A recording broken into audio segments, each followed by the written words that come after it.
tutorial nak upgrade ChatGPT kita ni daripada akaun biasa kepada akaun Go Plus. Okay.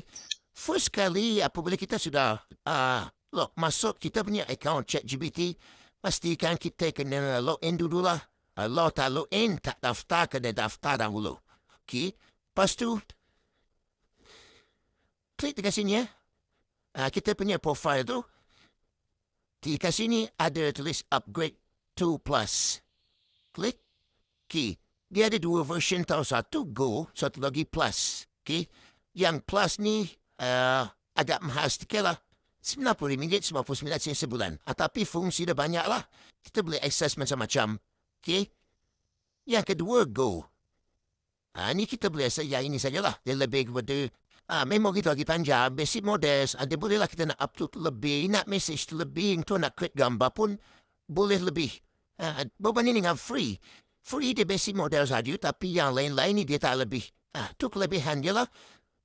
Tapi kalau Plus lagi banyak fungsi berbanding dengan yang Go ni. Okay, berbanding dengan free lagi lah. Kadar basic sahaja.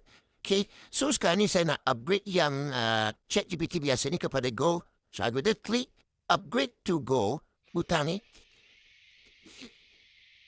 Klik kat sini. Harga dia RM23.99. Jadi saya dah link ke set dengan Touch and Go e-wallet saya. Dia akan tidak je lah. Tekan je butang subscribe.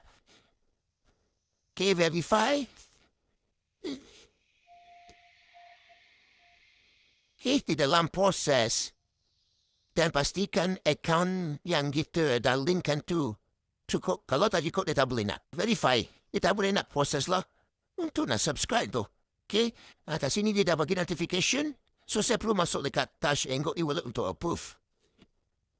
Okay, apabila kita dah berjaya approve dekat Touch and Go e-wallet, kita akan dapat receipt lah daripada Google Play yang mengatakan kita dah subscribe ChatGPT tersebut. Okay.